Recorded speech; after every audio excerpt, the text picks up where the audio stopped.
Welcome to Collaborative Growth Coaching Podcast. Hi, I'm Christine Baylor Goodlander.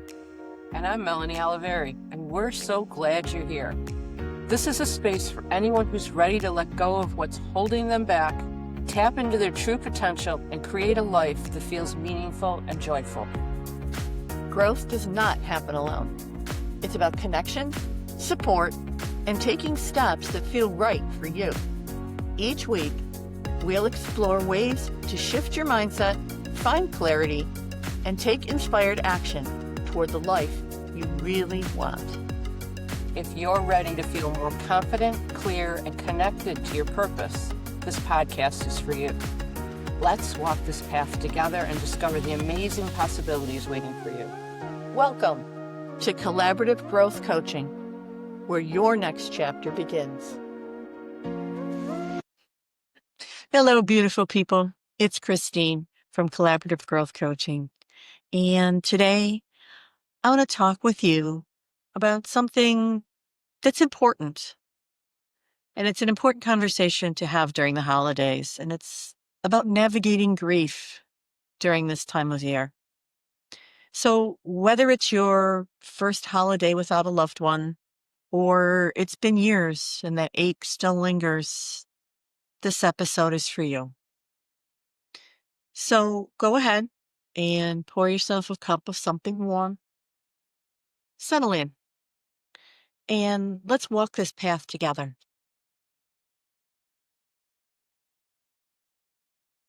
You know, there's this image we get bombarded with at the holidays, and the holidays are supposed to be magical and sparkle and joyful. But honestly, what happens when your heart feels heavy? I'll tell you a little bit about my friend Sarah. 2 years ago, she lost her mom right before Thanksgiving. The time when she and her mom used to bake pies, laugh over flower fights, decorate the tree together.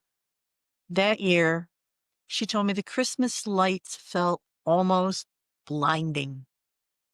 Everywhere she looked, it seemed like people had joy that she just couldn't touch.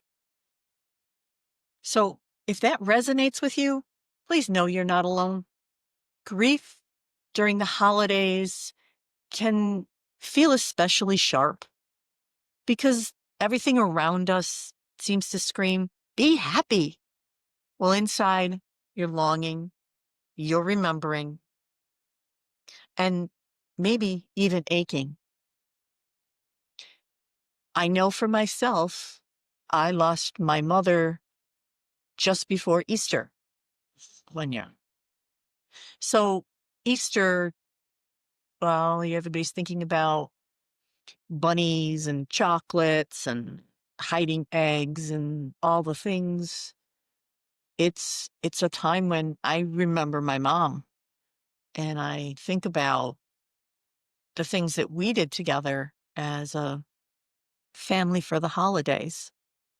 You know, getting dressed, going to church, having a big family meal, which relative was either coming to our house or we were going to theirs.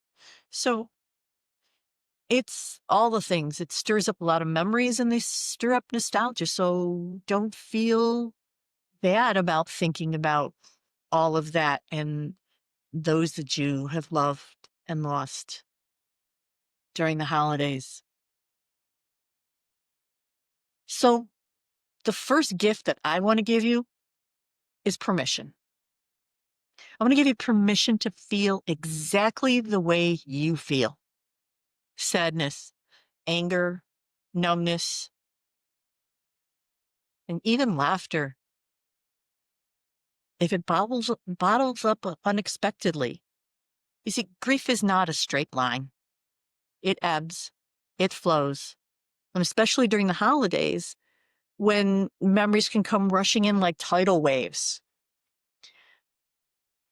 There's a quote that I love, and it says, "You can have feelings, but your feelings don't have to have you."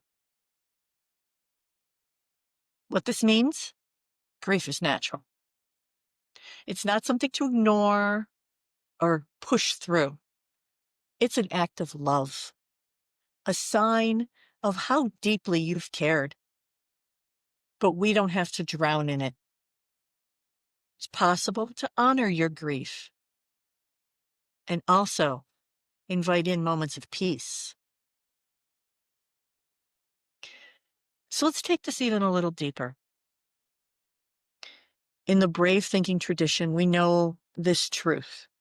Pain is the price of love. We grieve deeply because we loved deeply. And as painful as grief can be, it's also a doorway. Now, my mentor, Matt Boggs, once shared that grief can be a sacred teacher. When his dad passed away, he found himself asking, what would my dad want from me right now? And the answer was, he'd want me to live fully, to find gratitude, and to carry his legacy. So here's a question for you, my dear listener. What would your loved one want for you this season? What legacy do you want to honor in their names? Sometimes it's just that gentle shift from what am I missing to how can I remember my loved one can open a window of light. So let's get practical, because I know, you know, that I'm big on anchoring spiritually and practically your strategies. So tool number 1, let's plan ahead. Give yourself permission to change traditions. It is okay to decline invitations, to scale back, or to start something new. And check in with yourself each morning and say, what do I need today? Tool number 2, create a memory ritual. Light a candle each night. Share a favorite story about your loved one at dinner. Write them a letter. These rituals keep the connection alive and create space for both tears and smiles. Tool number 3 is ask for support. Grief grows heavier when we carry it in secret. Reach out to a friend, a coach, or a community who can hold space for you. Sometimes, "Can I have a hug?" is a magic phrase. Tool number 4, practices self-compassion. Remember, you deserve the same tenderness you'd offer a hurting child. Give yourself gentle words, nourishment, extra sleep. This is not a time for harsh self-judgment. Tool number 5, find those tiny joys. And tiny joys can exist even in grief.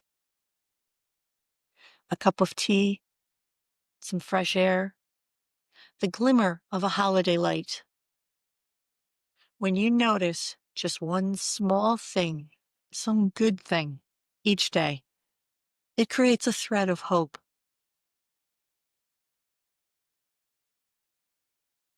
If you're supporting someone else, maybe today you yourself are feeling okay, but you know someone who is hurting. And how can you support them? Here's what I've learned. Presence is the best present. Sometimes just sitting with someone in silence or over a cup of coffee says everything that your words can't. Don't try to fix anything. Avoid saying cliches like, they're in a better place. Instead, just try saying, I'm here for you. I can't imagine exactly how you feel, but I am walking beside you. Keep inviting without pressure. Even if they say no this time, keep showing up. And as we close today, I want to remind you that even in the darkest night, the light always returns. The holidays may be hard this year. That is real. But you are not broken. You are human. And if you hold on to just one thing, let it be this: your love and your grief, both, are beautiful testaments to your life and your heart. Let your own light matter this season, whether that means showing up strong, staying soft, or simply breathing through the day. Each choice is brave. So if you're open, let's take a moment together, close our eyes, and place our hand on our heart. Taking a deep breath, and imagine your loved one's smile or the feeling of their love around you as a warm light. Feel that love just for a moment, wrapping you in comfort. You are loved, you are seen, and you are never alone. If you found value in this episode, share it with a friend who might need some comfort this season. And remember, you have a place in this brave thinking community right here, right now. Thank you for joining us, as always. I wish you peace, grace, and the healing power of memory this holiday and always. Until next time, keep your heart open, your spirit brave, and your light shining, and never stop dwelling in your limitless possibilities. Bye for now.